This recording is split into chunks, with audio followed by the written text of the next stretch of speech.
হারাধনের 10টি ছেলে সকলে ন্যায্য কথা কয়।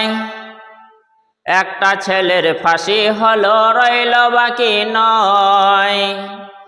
হারাধনের 9টি ছেলে গেল আরাফার মাঠ।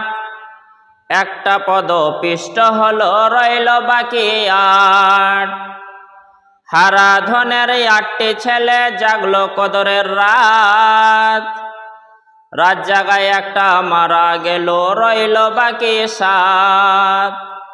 হারাধনের 7টি ছেলে আন্দোলনে বলল বাতিল করতে হবে কোটা। তাই পুলিশের গুলিতে একজন শহীদ হলো, রইল বাকি 6টা। হারাধনের 6টি ছেলে মাজারে বন্ধ করতে গেল নাচ। তারা একটা মেরে ফেল, রইল বাকি 5। হারাধনের 5টি ছেলে দেশের হলো পাহারাদার। বর্ডারে একটা গুলি খেয়ে মলো, রইল বাকি 4। হারাধনের 4টি ছেলে তাবলীগ করতে গেল চীন।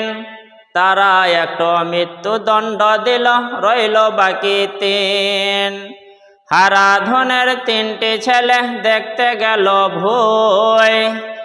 মাঠে একজন বাজ পড়ে মল, রইল বাকি 2। হারাধনের 2টি ছেলে গেল বৃন্দাবন।